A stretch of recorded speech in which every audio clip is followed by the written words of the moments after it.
kandi guhimbaza Imana kuba hano uyu munsi. Tunashukuru Mungu tena kuwa hapa siku ya leo. Imana yabikoze nihabwe icubahiro. Mungu atukuzwe ambaye amefanya. Twongeye kandi kubashimira kubw'ikaze. Tunashukuru tena kwa sababu ya ukaribisho wenu kuva tukigera hano tangu tulipofika hapa kugeza uyu munsi hadi leo. Twishimira ubutumire bw'abanyamasengesho. Tunafurahia mwaliko wa wana maombi baturaritse kugira ngo tubashe kubana, kwa kutualika ili tuwe pamoja. Turabashimiye, tunawashukuru, kandi Imana yo mu ijuru ibaduhera umugisha. Na Mungu wa mbinguni awabariki. Twishimiye kubana n'iteraniro ringana ritya. Tunafurahia kusanyika pamoja na nyinyi n'abashumba bayoboye amatorero pamoja na wachungaji wa makanisa hayo. Imana yo mu ijuru ibaduhera umugisha. Mungu wa mbinguni awabariki. Uyu munsi tugiye kuja gusoza. Leo tunaelekea tamati y'umurimo twari twahamagariwe kuza gukora. Tamati ya kazi ambayo tumeitiwa kufanya. Kandi Imana ishimwe kwiduhaye uburyo bwo kubasha kusoza. Na Mungu asifiwe kwa sababu ametupatia nafasi ya kumalizia. Bwana Yesu asifiwe sana. Amen. Turaganira umwanya mutoya. Tutazungumza muda mfupi, hanyuma izindi za gahunda zize gukomerezaho. Baadaye tutaendelea na mengine. Reka dusome Samueli wa mbere. Some Samueli wa kwanza igice ni cya 2 umurongo wa 26. Sura ya 2 mstari wa 26. Samueli wa mbere. Samueli wa kwanza igice ni cya 2 sura yake ya 2 umurongo wa 26 na mstari wa 26. Musomyi mwiza na dufashe gusoma. Msomaji mzuri atusaidie tafadhali.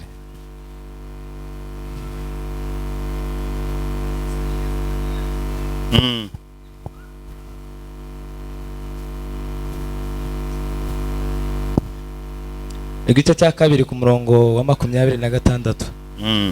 Maze uwo mwana Samueli arakura atona imbere y'Uwiteka n'imbere y'abantu. Amen. Na yule mtoto Samueli akazidi kukua, akipata kibali kwa Bwana na kwa watu pia. Amen. Agira ubutoni imbere y'abantu, akapata kibali mbele za Mungu na mbele za watu pia. Ariko aruko yakuze, kwa sababu amekuwa. Gukura kwiwe, kukua kwake gutumatona ikamfanya awe na kibali imbere y'abantu, mbele za watu, n'imbere y'Imana, na hata mbele za Mungu. Amen. Amen. Ubutumwa bwiza bwa Luka. Injili ya Luka igice cya 2 umurongo wa 52. Sura ya 2 mstari wa 52.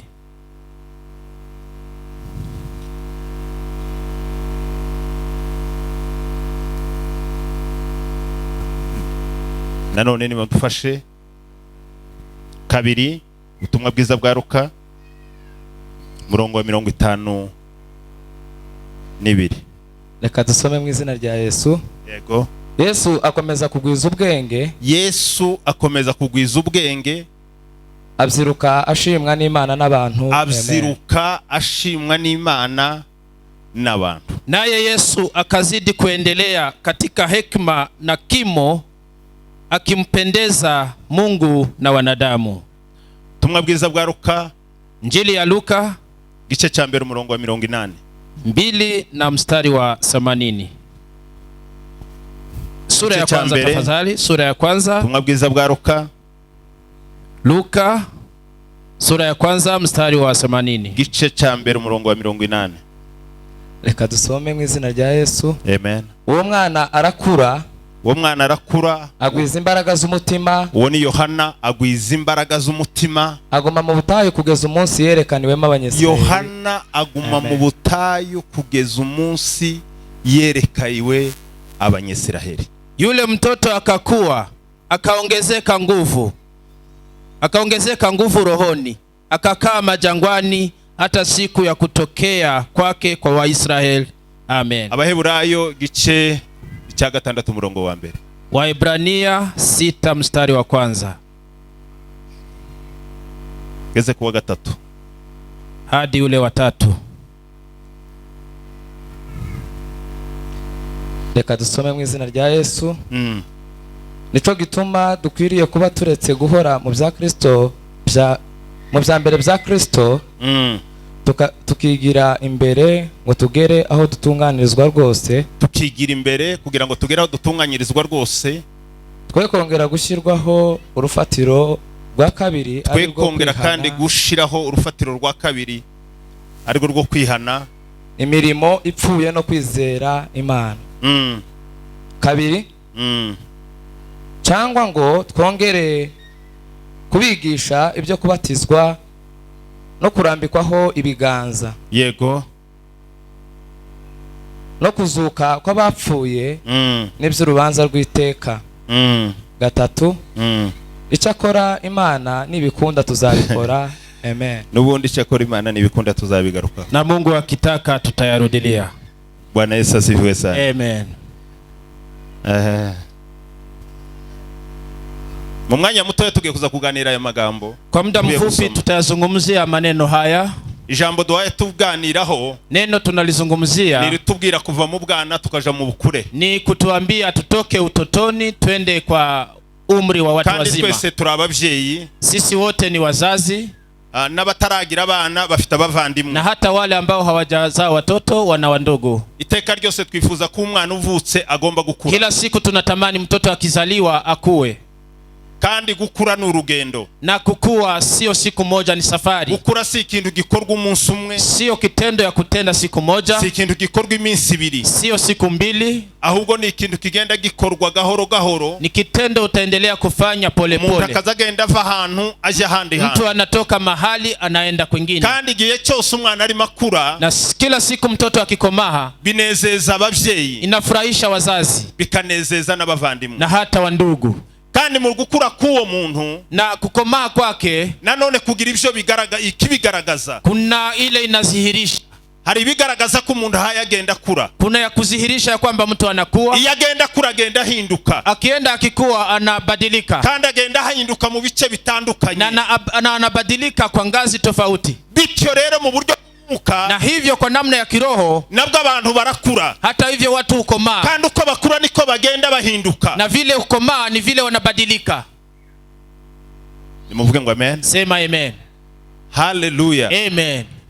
Guhinduka, kubadilika, cyabura gukura ama kukua. Nta muntu uzugenda abwira abantu ngo narakuze. Hakuna mtu anawaambia watu mimi nimekuwa.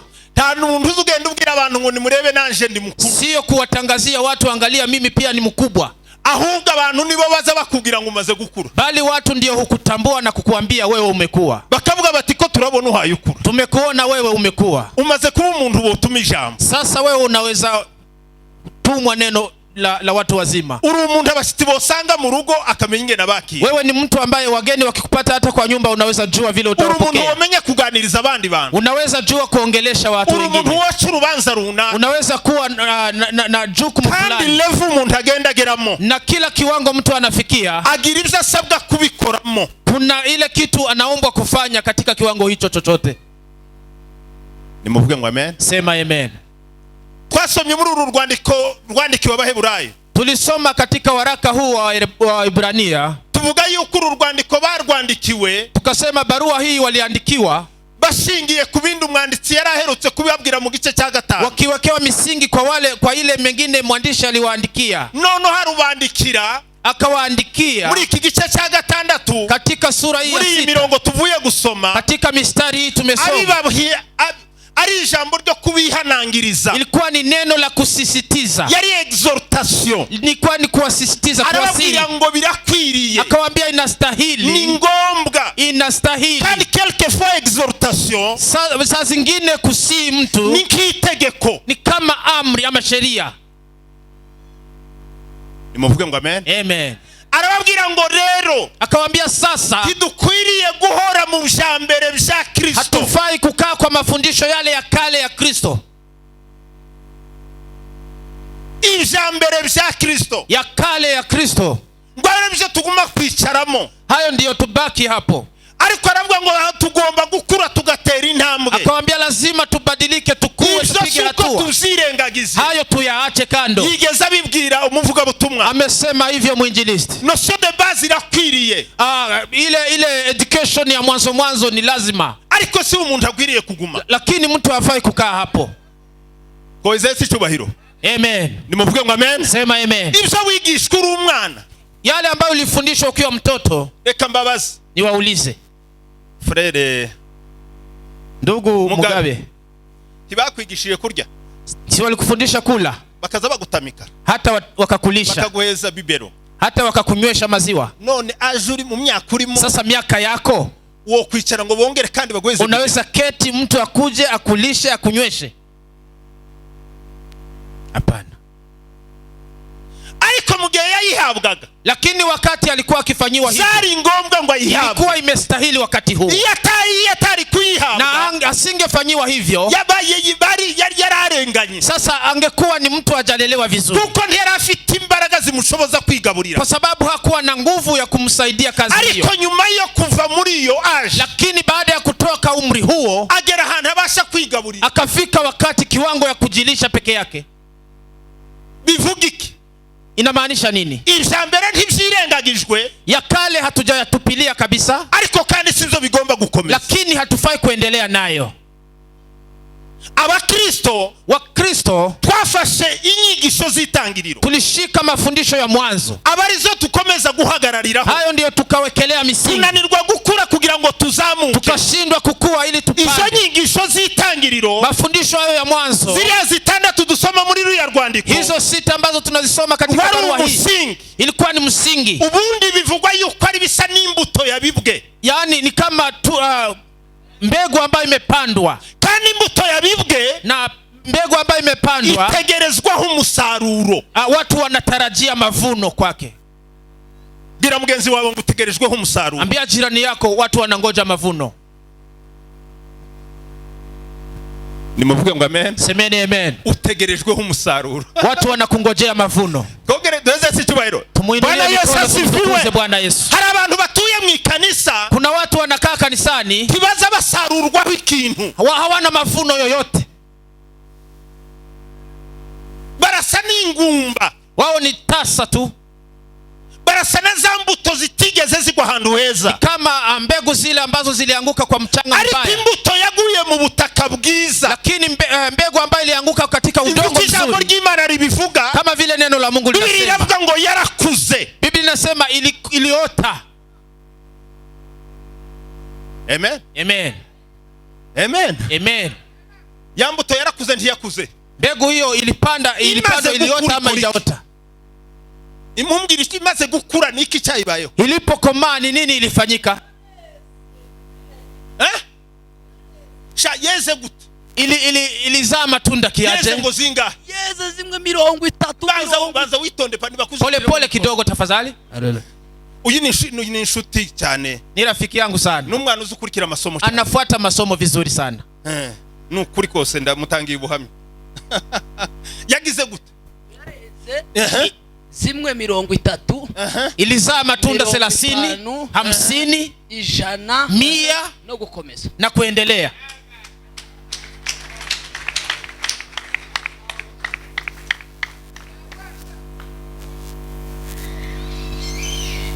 Mirongo 30, 30,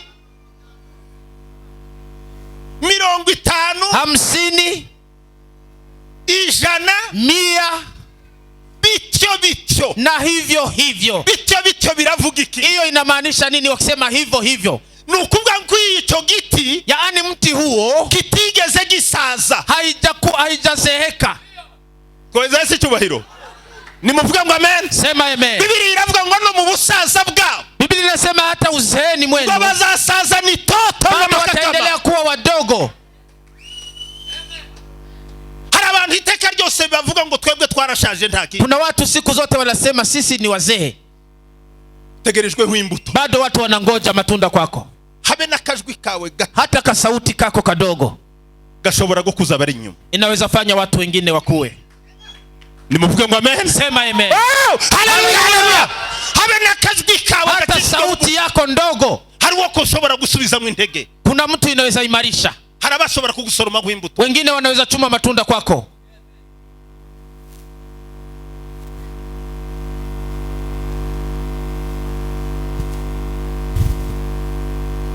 Amen. Amen. ubundi umusingi ushirirwa wiki?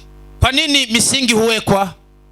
Umusingi ushirirwa kugira ngo washirweho inyubako. Msingi huwekwa ili jengo liwekwe imara. Nta muntu womanuka hano hepfo, mtu hawezi teremuka hapa chini, seba yitaye harya two mundegu ngo ashireho umusingi, afanye msingi, namara agende yicare ngo yarubatse, aende aketi apumzike, nimejenga. Nivyo cyabura? Je, ni hivyo ama sivyo? Kwa nini haitoshi na ameweka? Kubera iki bitahagije kandi yabikoze? Kwa nini haitoshi na ameweka msingi? Kubera iki bitahagije kandi yashizeho umusingi, urufatiro?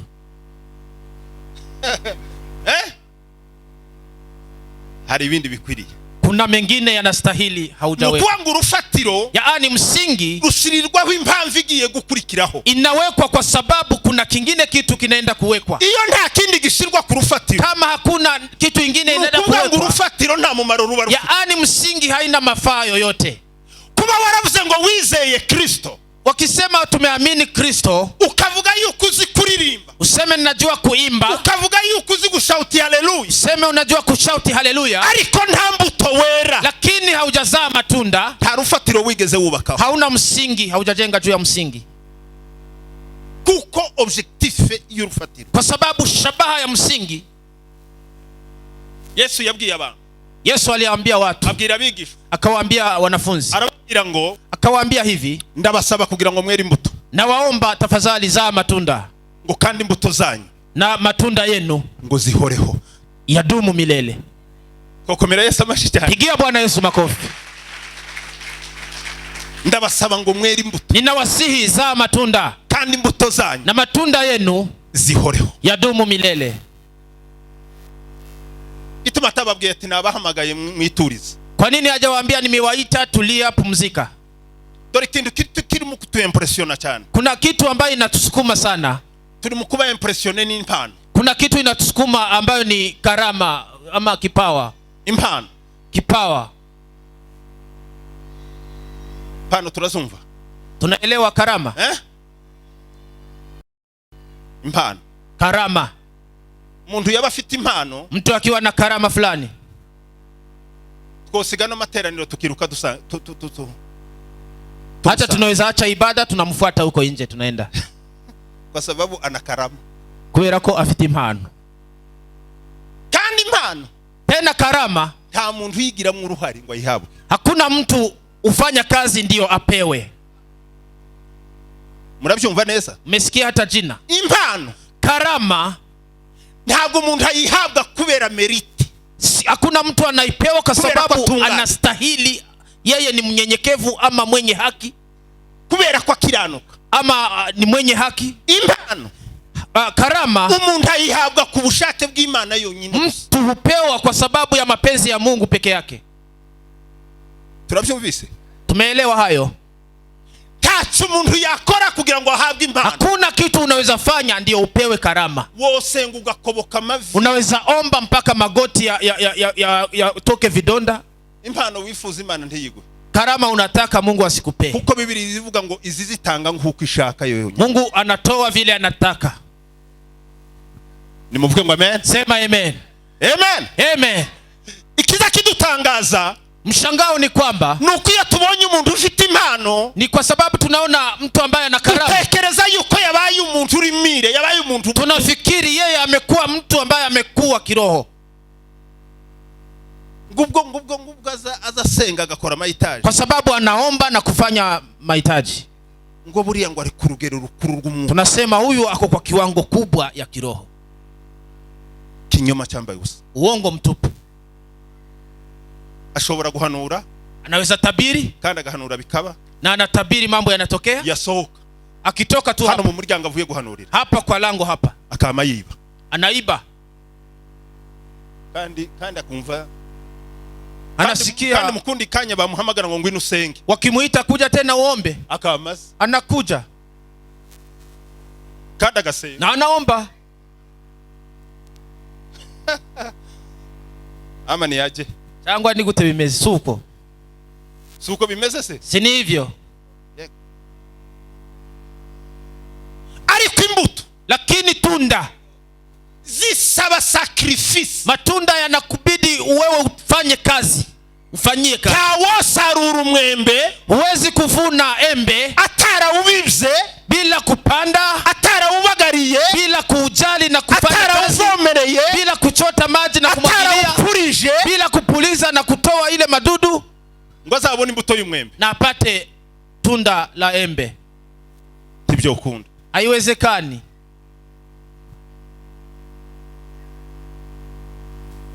Hari ibisabwa, Kuna yanahitajika ibyo umuntu agomba gukora, yale ambayo mtu anafaa kufanya, kandi tugomba kubikorana umwete, na lazima tufanye kwa bidii yote. Biblia iravuga ngo kwizera mu kugerekeho iki. Biblia inasema kuamini ongeza nini? Kwizera mu kigerekeho iki. Kuamini ongeza ingeso nziza, tabia nzuri, mwenendo mzuri, kubaha mu kugerekeho iki. pia kuheshimu, Kwirinda mu kugerekeho iki. kujilinda, gukunda bene data na kupenda wa ndugu. Na ongeze nini tena? Biblia iravuga ngo ibyo nibigwira muri mwe. Biblia inasema hayo yakiwa mengi kwenu, ntabwo muzaba abanyabute, mtakuwa watu wavivu muvyo kumenya ubushake bw'Imana, mambo ya kujua mapenzi ya Mungu. Kweza si cyubahiro. Ni muvuga amen. Amen. Imana ni ukongera. Mambo ya Mungu ni kuongezea.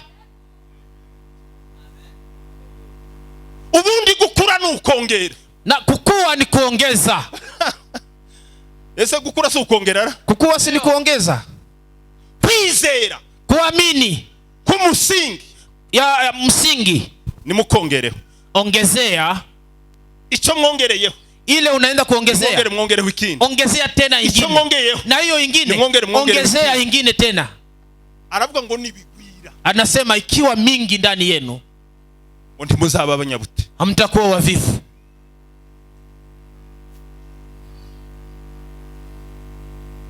Minuta yacu irarangiye, dakika karibu kuisha. Nimuvuge ngo amen. Sema amen. Bwana Yesu asifiwe sana. Yesu ashimwe cyane. Hallelujah. Amen. Tuve muri mwinyigisho zishingiro, tutoke katika mafundisho ya msingi, kandi ataruko zifite agaciro gake, na si kwa sababu hayana maana, ariko zakoze umurimo wako, lakini ilifanya kazi zake. Igisigaye twaguke tutera imbere, inachobaki ni kuendelea na kusonga mbele. Imva makuru ya Samueli. Sikia habari za Samueli. Uyu muhungu Samueli nawe yarantangaje. Kijana huyu Samueli anishangaza. Samueli yabayeho mu gihe kigoye cyane, aliishi wakati mgumu sana. Igihe hariho sijue ni itaita nini, wakati kulikuwa sijui ni nini, Jambo ry'Imana ryari ingume. Jambo ry'Imana ryari ingume, ntiryari ingume gusa, ariko hariho ruine. Wakati huo ni kama neno la Mungu harimo kwangi, kulikuwa na ukiwa wa neno la Mungu. Ubundi harimo ubusangu, voilà le vrai terme. Kulikuwa na ukiwa neno la Mungu, harimo ubusangu neno la Mungu lilikuwa limechanganyikana na mambo mengine. Mupfurero umwe, kuna mzee mmoja yagiye kwirega, alienda kutubu.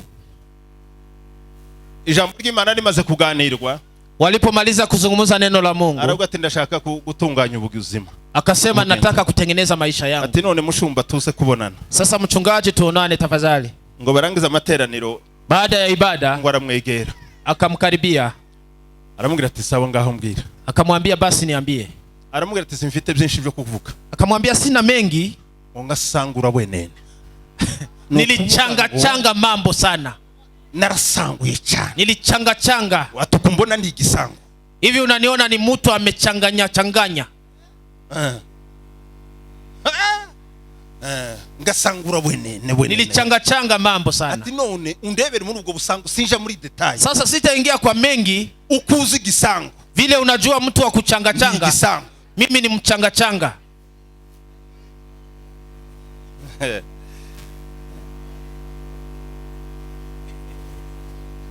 Buri hari abayumbe bari mu gukora ikiyumba ari ibisangu. Kuna wengine wanafanya kazi hii wakiwa ni wa kuchanga.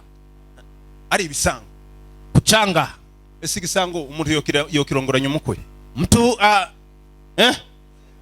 haiwezekani hiyo. Igisangu umuntu yogitiza inshuti ye. Umurimo w'igisangu niki? Haina mafaa.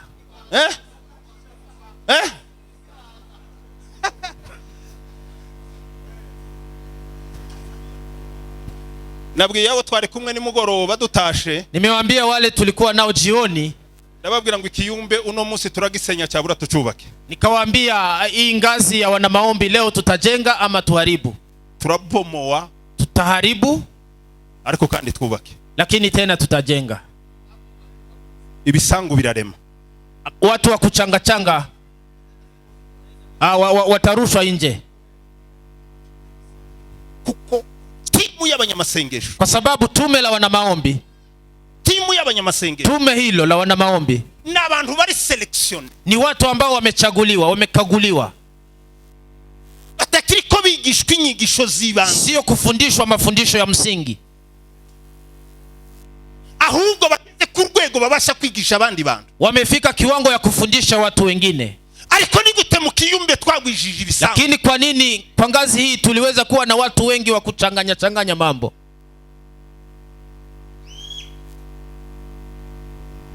Sumukutana so abayumbe baduhamagaye. Si ni waombezi? Igisango.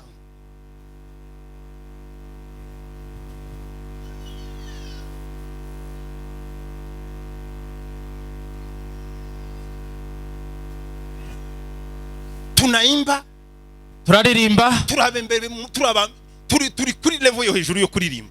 Tuko kwa kiwango cha juu cha kuimba. Ariko mwari mutamze, lakini mmecheza. Nanje gusabi ndigishagasha sinza mbishobora. Na mimi siwezani na mambo hiyo. Ariko naringiye nko kuza lakini karibu mimi pia nianze. Ariko nyuma yo kuririmba. Lakini baada ya kuimba, nyuma ya hano, baada ya kutoka hapa, nyuma y'igiterane, baada ya ibada hii, ushago bite? Huko ushago ni nini? Muri material bimeze gute? Huko material watu wanafanya nini huko?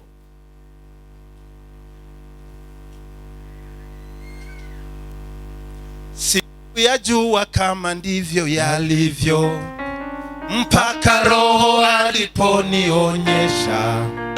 Shetani anavyojua kujigeuza kama malaika yule wa nuru, hujigeuza amekuwa rangi nyingi, hujiingiza kwa siri kanisani, watu wa Mungu wao bila kujua, hata wameanza kumuabudu.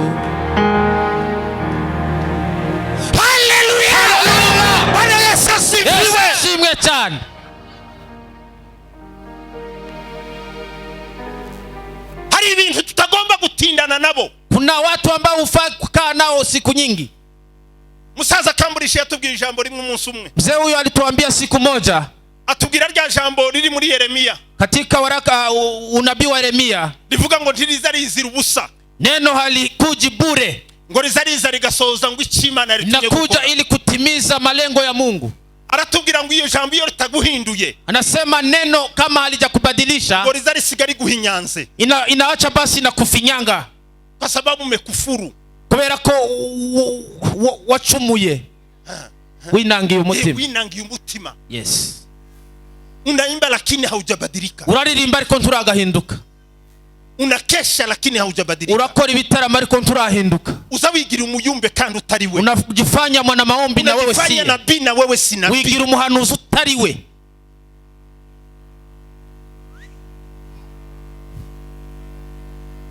Iyo umuntu yahinyanzwe, mtu akifinyangwa, ntazatinya umugayo. Hawezi ogopa watu watamsema.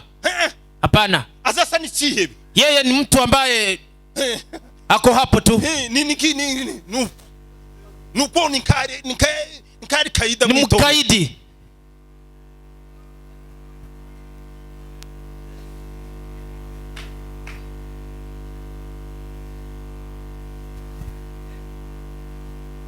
Kutoa na lakini wameoa mabibi wengi. Chungaji wataka kufa nao, awaambie watubuza. Haleluya. Haleluya. Kuna siku ambazo mtu aweza kajifiche haiwezekane. hari ibintu umuntu atoshobora guhisha. Umunsi umuntu atabasha kwishima. Hari umunsi umuntu atoshobora kwihisha. Aje munafikiri Mungu ni munafikiri ni Mungu. Musamugira ngo Imana ni bene ubuhe. Imana yuko ari umuntu. Mnazania ni mtu gani? Unafikiri kazi ya Mungu ni kazi ya kuchezea? Musamugira ngo ni umurimo wo gukinisha. Ni umurimo ufite nyirawo. Ni kazi ambayo ina mwenyewe. Na alitoa zabihu kubwa kwa ajili ya kazi hiyo. Auanza maso mu gitondo na nimugoroba. Anatazama kazi hiyo asubuhi na mchana na usiku. Wewe hauwezi endelea kuharibu kazi ya mwenyewe. Wewe ntushobora gukomeza kwica nabo umurimo wa nyirawo. Kazi mwenyewe yuko. Kandi nyiri umurimo ahari. Nimuvuge ngo amen. Sema amen. Haiwezekane kamwe. Kibishoboka. Lazima tuokoke. Ni ngombwa ko duhinduka tugakizwa. Lazima tuokoke. Ni ngombwa ko duhinduka tugakizwa. Asubuhi nimewaambia kuitwa pastor. Kuitwa pastor kibali cha kwenda mbinguni. Ntabwo ari igikundiro kugira ngo nzaje mu ijuru. Kuitwa bishop. Kuitwa bishop si kibali cha kuingia mbinguni. Ntabwo ari uburenganzira bw'uzabwiriza. Kuitwa umuhanuzi sio kibali cha kuingia. Ntabwo ari uburenganzira cyangwa visa yo kwinjira mu ijuru. Ariko damu ya mwana kondoo wa Mungu, amaraso y'umwana w'indama w'Imana ambayo peke yake yonyine itakufungulia mlango wa kuingia. Urugi. Hallelujah. Hallelujah. Bwana Yesu asifiwe. Amen. Takini hakuna mambo ingine. Hallelujah. Ni gute ibintu twabiri base turabikandagira. Ni aje mambo tulifinyanga tukakanyaga.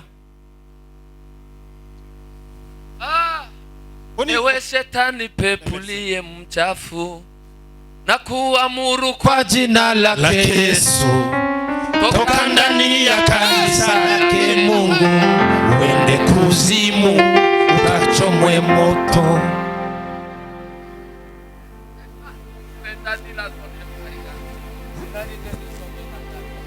Ariko utekereza ko hari umuntu wokinira mu kibuga cy'undi mugabo. Unafikiria kuna mtu anaweza enda kuchezea kwa zizi la ng'ombe la mtu mwingine? Nyirazaze ahari na mwenye ng'ombe yako hapo ni nani? Pastor, mchungaji. Achi haiwezekani. Ubusho bwa nyirabwo kundi la mwenyewe ukabwirirwamo nikoni guswa abo bagaba. Ushinde na fimbo ukizurura hapo.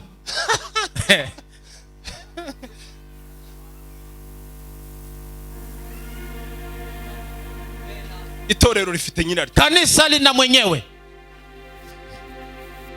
Nimuvuge ngo amen. Sema amen. Bwana Yesu asifiwe. Hallelujah. Hallelujah. Itorero rifite nyiraryo. Kanisa lina mwenyewe. Kandi arihanzeho amaso. Na analitazama. Kanisa lake Bwana Mungu wetu linalojengwa juu ya mwamba, ipo imara, halitingisiki hata mvua.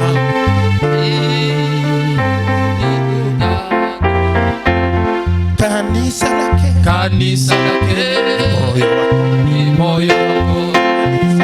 Kanisa lake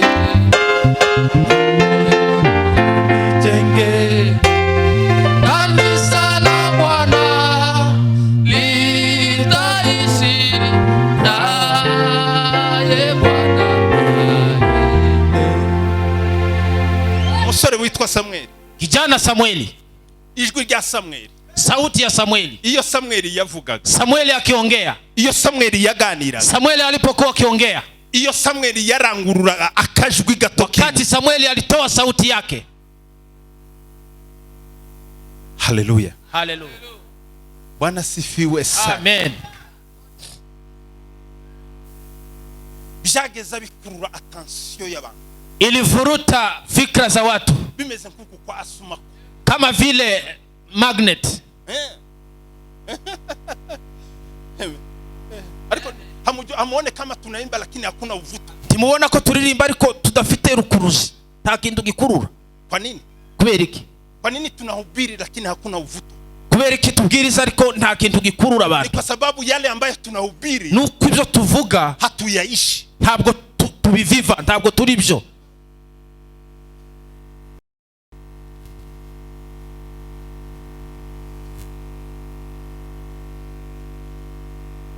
Bwana Yesu asifiwe. Yesu ashimwe. Ariko Samuel yageze aganira, lakini Samueli aliongea, abamwumva bose, waliomsikia wote bakavuga ngo Samuel aravuze. wanasema Samueli anaongea. Samuel araganiriye. Samueli ameongea. Kuko Samuel yavugaga ibintu, Samueli alizungumza mambo abikuye ambayo ilikuwa imetoka mahali.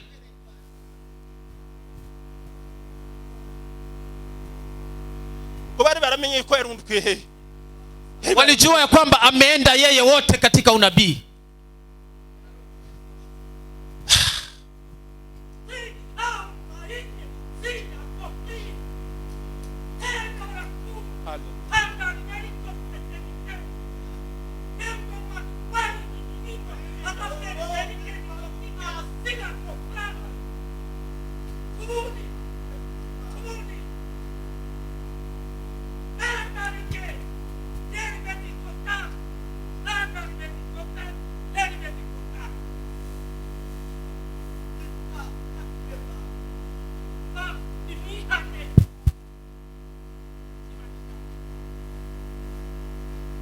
Muramenye ntimukarire ku ndambi.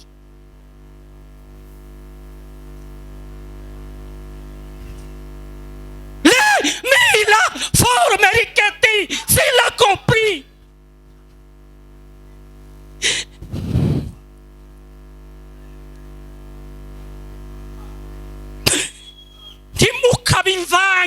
Ntimukabimvange Imana yange imvange.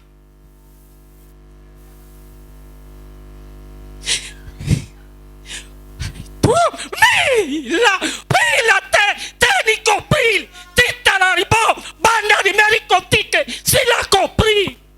Banda di meriata. Muze murwanira kwihana n'Imana ishaka. Mu masengesho murwanire kwihana. Reka mbabwire ikibazo n'ingorane mufite. Ni imyuka y'abadayimoni ihaye irindimuka kakurya kwisararo z'amazi, kandi benshi bakirukankira kuyivoma. Ngaka kaga mufite.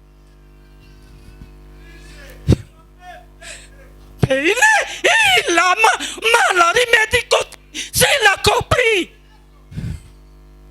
Poi ni kotu pandarike c'est la compris.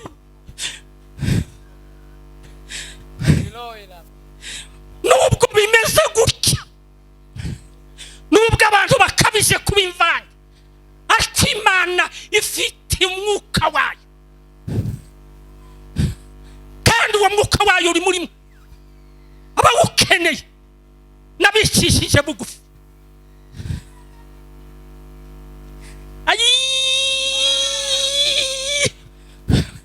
Poi lili mila foru merikotu pandari merikotike c'est la compris. La rimandra sacchi borra. Umvishimani nimuhumure. Ubwoko buratabawe. C'est la compris. Merikoti c'est la marque, c'est la pandari merikoti.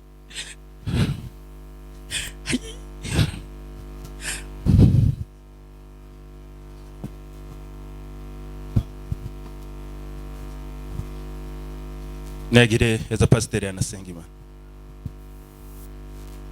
Uwera w'amasezerano, icubahiro n'Imana mu ijuru. Tubaye hano kubw'ubushake bwawe n'ubushobozi bwawe. Uyu munsi n'uyu mwanya tuzamuye icubahiro cyawe kuko ari wewe wenyine ugikwiye. Imbaraga z'Imana reka tugushimire Mana. Reka dushime kubw'ijambo ryawe. Reka dushime kubw'umwanya wawe. Reka dushime icubahiro cyawe. Turakuraritse kubw'uyu mwanya. Turakuraritse kubw'uyu munsi. Icubahiro gikomeye cy'Imana. Ubwiza bw'Imana butangaje. Komeza gukingura amarembo y'ijuru. Reka ubwiza bwawe bube hano hantu. Reka icubahiro cyawe kigaragare. Imbaraga zawe nizibe hano. Reka ijambo ryawe rivuge nk'uko wabishatse. Imbaraga z'Imana zikomeze kuba hano hantu. Icubahiro cyawe nikiganze. Ubwiza bw'ijuru nibutegeke. Turagushimiye kuko ubyumvise kandi ukaba ubikoze muri byose kubw'izina rya Yesu. Amen. Biblia iratubwira ngo igihe cya Samweli, Biblia inasema wakati wa Samueli hari ubusango bukomeye. kulikuwa na ukiwa wa neno la Mungu. Byagezaho abantu Ilifika kiwango watu biha uburenganzira, wanajiruhusu wenyewe, biha ubushobozi wanajipatia mamlaka wenyewe bwo kubasha kurya ibitari ibyabo, ili waweze kula isiyokuwa yao. ibitambo uko byatambwaga, Sadaka vile ilitolewa, ngo bakagenda bagaragu babo bakaza bohereza za foka, wanaenda wanatumia ile chuma ya kutoa sadaka nyama huko chini, ngo bakazoherezamo bakajabura, wanaweka chuma huko, noneho bakajabura wanachukua ngo kuri za nkono zigenewe abatambyi, katika sufuria hizo za makuhani. ubukana bw'umwuka mubi wari warazengereje abantu, Sumu ya roho chafu ambayo iliwaingia watu biva ku by'abatambyi ikatoka kwa makuhani, bagera ubwo ngo barasha no kujabura iby'Imana, mpaka wakaanza kutoa yaliyo ya Mungu. amavuta yazamuraga umubavu mwiza, Mafuta ambayo iliweza kupandisha, bitarabashaga gutogoswa, ambayo hukuweza kuchemshwa, ahubwo byabashaga kotswa, ilikuwa ni kuchoma. bakavuga ngo izitese ntizihagije, Anasema ya nono kupikwa turarya haitoshi, nizokeje, lakini leo tutakula hata ile ya kuchoma, ibyari guhumurira Imana ile ambayo ingeleta harufu nzuri ya Mungu, wakafanya kuwa yao. ni gute impano z'Imana mwazigize zanyu, Aje karama za Mungu mmezifanya zenu.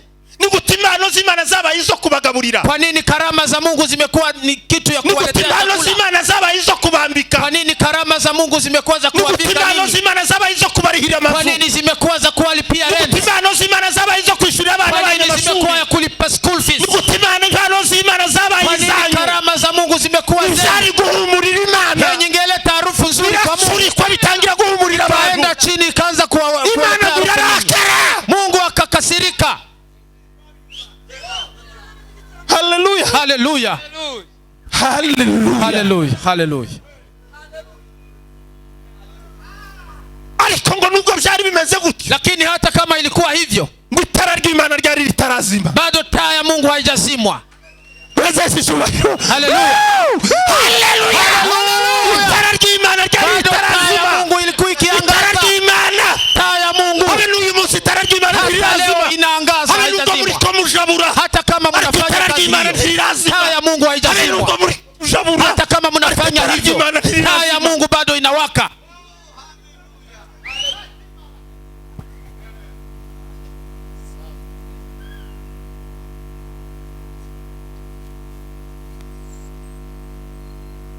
Imana ihagurutsa Samweli, Mungu akaita Samueli ugomba kugarura agaciro ambaye atarudisha samani ku murimo w'Imana, ya kazi ya Mungu.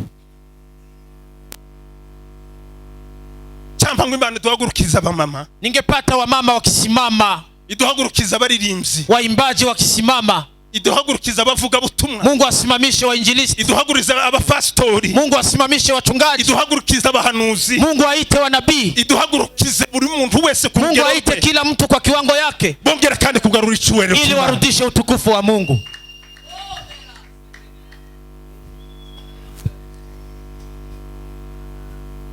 Haleluya, Haleluya.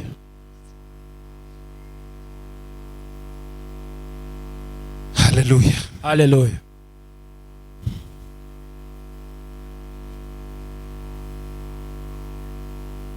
Bantu bari barihaye uburenganzira Watu walikuwa wamejiruhusu wenyewe kwihesha iby'abaturage, kujipatia mambo ya raia, kwihesha iby'abaturage, kujipatia mali ya raia. abaturage baba ba victime. Raia wakakuwa basi wamenyanyaswa hivyo. Nubu dufite abakristo babaye ba victime, Hata leo kuna Wakristo wamenyanyaswa. kandi babitererewe Ilitokana na nini? n'abantu bitwa ngo n'abakozi b'Imana. Ilitokana na watumishi wa Mungu, watu wanaitwa watumishi wa Mungu. Ngo yaraje ambwira ibi nibi, Alikuja akaniambia hivi na hivi, ndamukumubwira ngo banza ushire ibihumbi 5 hano, anamwambia weka kwanza 5,000 hapa tubone kuja gukora gahunda, ili twende tufanye huo mpango. kandi gahunda agiye gukora Na mpango huo anaenda kufanya niyo ya Fabrice. ni mipango yake ameunda peke yake.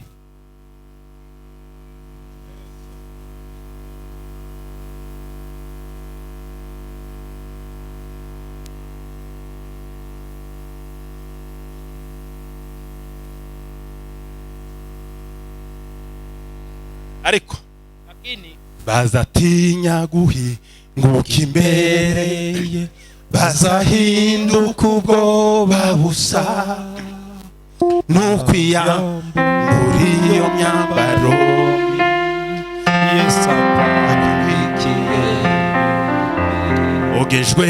wogejwe na Yesu natunganijwe n'amaraso uwanyije amaraso mbese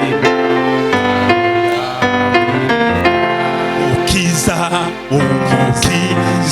azagaruka mfite icyubahiro cy'ubwiza bwe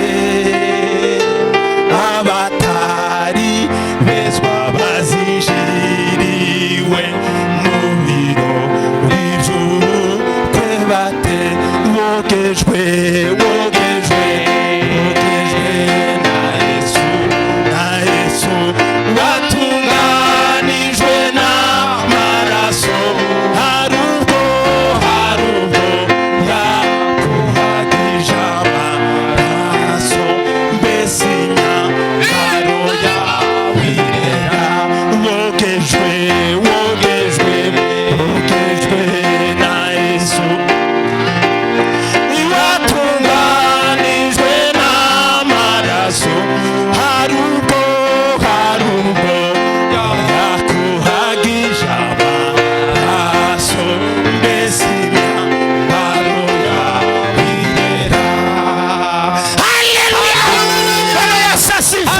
haleluya. Ariko ngo nubwo byari bimeze gute, Hata kama ilikuwa hivyo, umusore Samuel kijana Samueli, umutima wiwe moyo wake senye, umutima wiwe wageze uva amaraso, ilifua damu, wageze uva amaraso, ilikuwa ikimwaga damu ishaka ry'umurimo w'Imana kwa kazi ya Mungu. akavuga ngo ese ibi bizageza Sasa hii itafikia wapi? umutima wa Samuel wageze ubira, Moyo wa Samueli ukivuja damu, wageze ushanyagurwa. ilikuwa imesononeka kwa sababu ya abantu badaterwa gahinda. Kwa nini watu hawahuzuniki na kazi ya Mungu? Kandi igihe cyose utari waterwa gahinda Wakati wote haujahuzunika kwa sababu basa guhinduka, hakuna kitu inaweza kubadilika.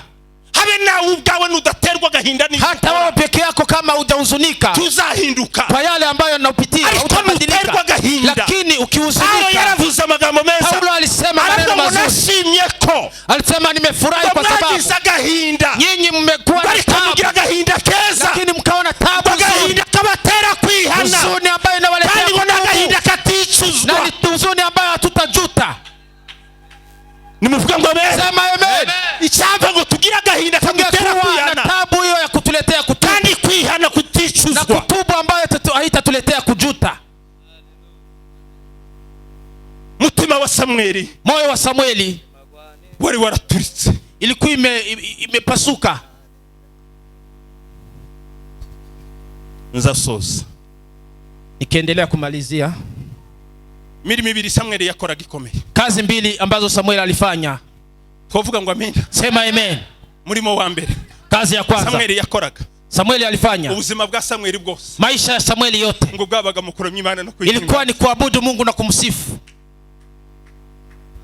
ariko twakomera Imana amashyi. Pigia Bwana Yesu makofi tafadhali.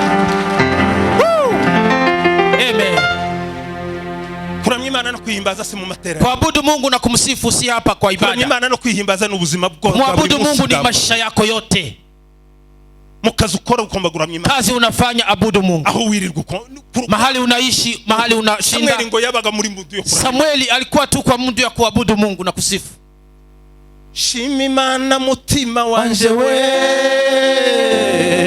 shima Imana mutima we, shima Imana, shima Imana mutima wanje we, shima Imana, shima Imana mutima we, shima Imana, shima Imana mutima wanje we, haleluya, shima Imana mutima we, shima Imana, shima Imana mutima wanje we, shima Imana, shima Imana mutima we, yo shima Imana, shima Imana mutima wanje we, shima Imana, shima Imana, shima Imana.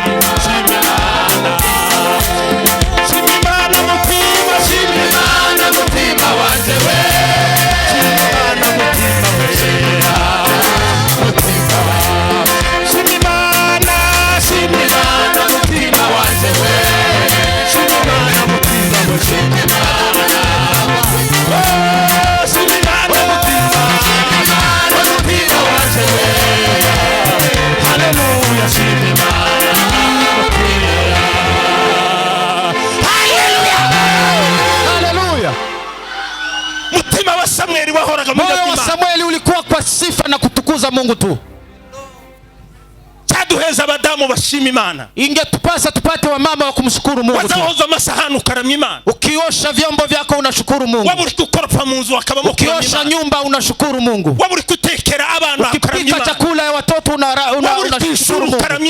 Ukifanya kazi yoyote unashukuru Mungu. Ukienda kwa soko moyo wako unamwagika mbele za Mungu. Maisha ya Samueli kwa maisha ya kuabudu Mungu. Kavuga ngo niwe ukwiriye icyubahiro Mana.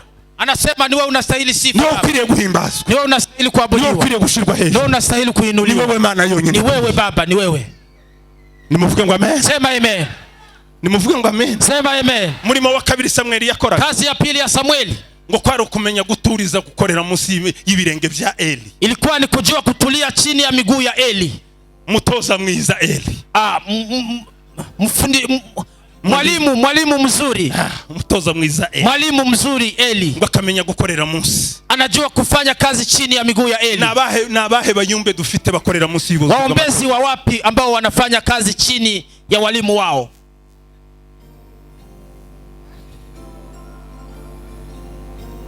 Ngonjewe umushumba wanje ngo ntacambwiye. Nasema mimi mchungaji wangu hata sijali. Habe n'ubu ngubu waje hano ntazi kuri hano. Habe n'ubu waje hano ntazi kuri hano. Hata hivi umekuja hapa hajui umekuja ama umeenda wapi. Waje utanavuze ni yugi. Umekuja hujamwambia umeenda wapi. Icyaduheza tungepata tafadhali ba Samueli. Kina Samueli bagira umutima wo guca bugufi. Wale wako na moyo wa kunyenyekea.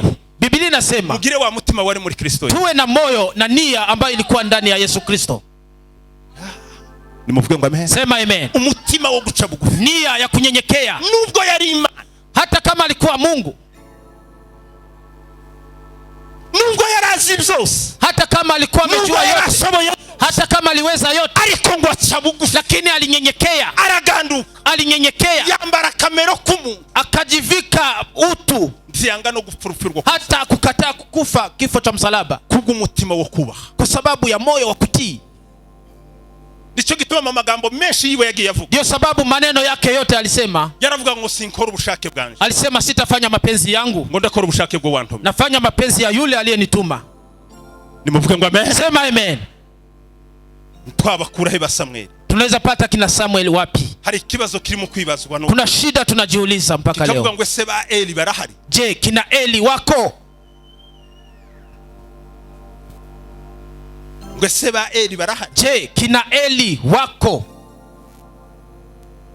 Ariko reka nkubwirire. Lakini nikwambie neno hili. Paulo yandikiye Timotheo. Paulo alimwandikia Timotheo. Aramubwira ngo kamwambia nyamara urufatiro rukomeye msingi imara bado iko. Ruracyariho. Bado iko. Kandi ngo rwanditswe wiki. Na msingi huo umeandikwa hivi. Ngo witekaza abantu biwe. Bwana anawajua walio wake. Nimuvuge ngo amen. Amen. Semeni amen. Sema amen. Ba Eli baracyahari. Bado kina Eli wako. Hakenewe ba Samueli basanga ba Eli. Kunahitajika kina Samuel wapate kina Eli. Yaraje ubwa mbere aramubwira ngo uko ndumvi. Alikuja mara ya kwanza akasema nimesikia sauti ukiniita. Urampamagaye. Umeniita? Aramubwira to Yesu ngo. Kamwambia hapana sijakuita. Subira uje kurya. Rudi mtoto enda ulale. Atukuzwe Bwana wa Mungu. Amen. Ese muzamubwira ngo Eli yari yabiyobewe. Je, Eli alikuwa ameshindwa? Yari training. Ilikuwa ni mazoezi, ni mafundisho. Azaza banza verify. Ili achunguze vizuri. Zaza banza verify. Achunguze vizuri. Ngo aragenda ararya. Akarudi akalala. Mukanya. Ngo dakika kidogo tu akasikia tena sauti. Akakimbia tena kwa Eli. Akamuuliza, je, umeniita? Aramubwira ngo singuhamagaye. Akamuita, akamwambia sijakuita. Ja kurya. Rudi ulale. Ariko atukuzwe Bwana wa Mungu. Amen. Bwana Yesu asifiwe. Haleluya. Muzamutekereza ngo mnafikiria hivyo. Mutekereza ngo umwuka wari waravuye kuri Eli. Mnafikiria Roho Mtakatifu ulitoka kwa Eli. Mutoza mwiza. Mwalimu mzuri. Wewe bashaka kugutoza urema intambara. Wewe wakienda kukufundisha unaleta vita. Ngo ni kunifinyiria. Unasema baramboneye. Wewe ngo nimushaka yuko impano z'abantu ngo zinagaragara. Ati amtaki karama za watu zikue. Aramubwira ngo genda wiyeroroso. Akamwambia enda ulale na ukajifunike. Ngo bwa gatatu ijwi rira. Mara ya tatu sauti ikaja. Ngo rihagere. Ilipofika Eli aramubwira ngo Samuel. Eli akamwambia Samueli, ngo genda usubize ngo enda ujibu. Haleluya. numve. Ujibu nimesikia Bwana nitume nene. Ntabwo Samuel yavuze ibyo atabwiwe. Samueli hajasema ile hajatumwa. Umutoza yamubwiye icyo asubiza. Mwalimu alimwambia vile atajibu. Kweli yari yamenye ijwi rihagarira nawe. Alijua ni sauti gani inamuita. Semeni amen. Amen. Amwira ati ngaho uvuga ndo. Akamwambia ongea. Samuel atangira kuganirwa n'Imana. Samueli akaanza kuzungumziwa na Mungu. Kandi kwa dakika kidogo aba mu mustari utojejwe neza. Akaingia kwa mstari ambao umefundishwa vizuri. Erego ijwi ry'Imana ntiwo ryumva rimwe gusa. Sauti ya Mungu si mara moja unaweza isikia. Tegereza rigaruka rwa kabiri. Ngoja irudi mara ya pili. Tegereza rigaruka rwa gatatu. Hata ngoja irudi mara ya tatu. Maze uvuga icyo Imana yavuze. Na useme vile Mungu amekwambia. Kibazo dufite. Shida tunayo. Twaravuze mu indicateurs zigaragaza abana. Tulisema hizo ni mambo inazihirisha watoto. Ngo nugushuha vuba. Ni kuchemka haraka. Gushuha vuba. Kuchemka haraka. Tonde wumve neza. Ngojea usikilize vizuri. Ese Mana kumbwiye. Kweli Mungu umeniambia? Subirira mumbwire. Niambie tena. Ikimenyetso cyo kumbwiye. Niambie ishara kwa kuwa ni wewe umeniambia. Unemere ko ibi bintu mbivuga. Umenikubalia niongee maneno haya? Ikakubwira ngo nije gutumye genda. Akuambie ndio ni mimi nimekutuma enda. Kibazo turi mu kumva. Shida tunasikia. Ariko tukavuga tutatumwe kuvuga. Lakini tunasema na hatujatumwa kusema.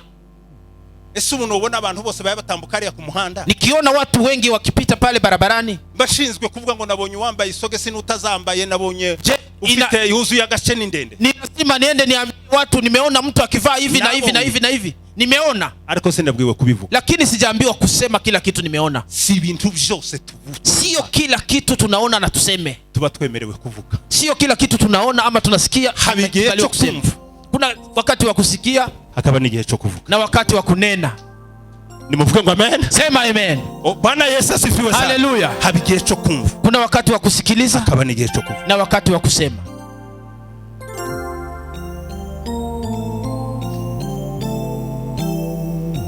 Reka turekera.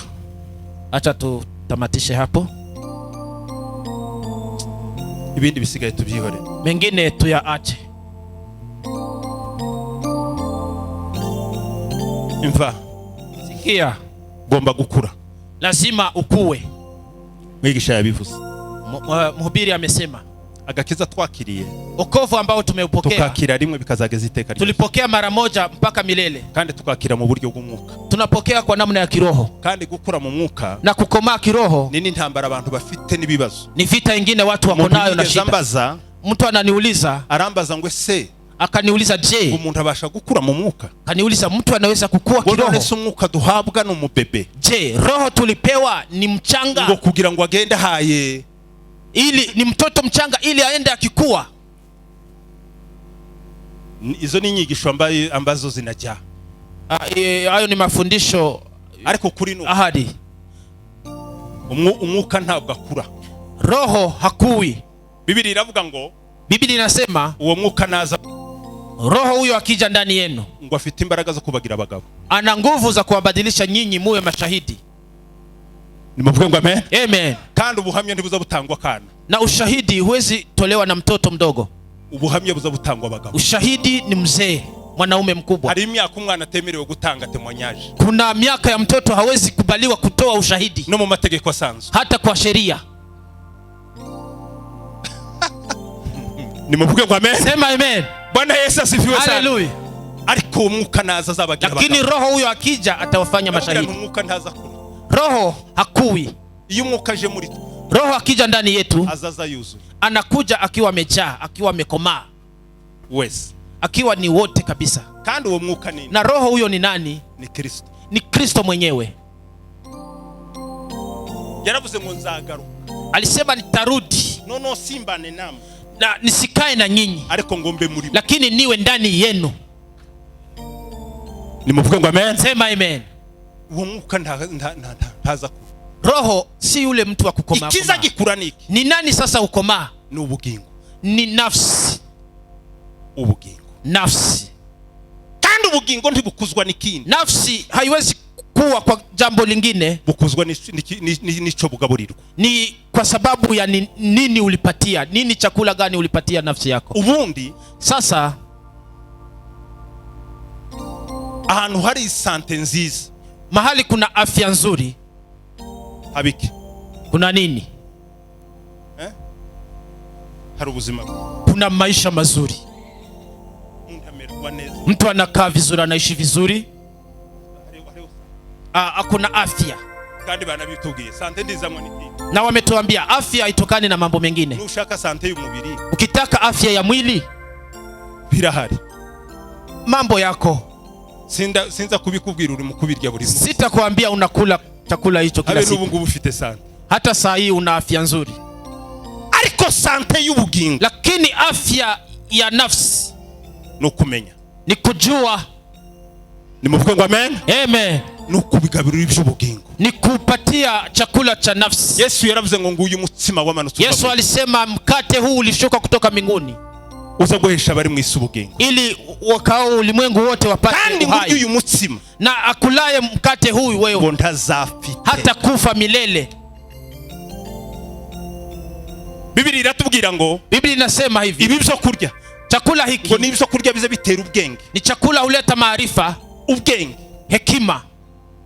Ubwenge bivugwa, hekima tunayoongelea ntabwo ari ubutwiga ku mashuri, sio ile tunasoma mashuleni. Bivugwa yuko ari sagesse, hiyo inasemwa ni knowledge, hekima. Buza butera hekima, hiyo inaleta hekima. Kandi hekima, ubwo bwenge nta handi ziva, hakuna mahali kwingine inaweza toka, ni hapa kwa neno la Mungu. Nimuvuge ngo amen. Sema amen. Uyu ni umutsima uzutera abantu injiji kujijuka. Huu ni mkate ambao unaletea wajinga kuacha ujinga. Inaleta usafi katika mawazo ya mtu. Usukuheza kumenya guhitamo neza, inakupatia kuchagua vizuri. Nimuvuge ngo amen. Sema amen. Bwana Yesu asifiwe. Haleluya. Usumenya kutekereza neza, unajua kufikiri vizuri. Usukuheza kumva neza, inakupatia usukuheza kugambirira neza, inakufanya wewe upange mpango vizuri, kutandukanya ikintu n'ikindi, inakufanya utofautishe mambo na mengine. Ijambo ry'Imana, neno la Mungu, nitukure tukue tugere ku rugero rwiza rwa Kristo, tufike kiwango kizuri cha ijambo ry'Imana ridufashe. Neno la Mungu litusaidie. Amen.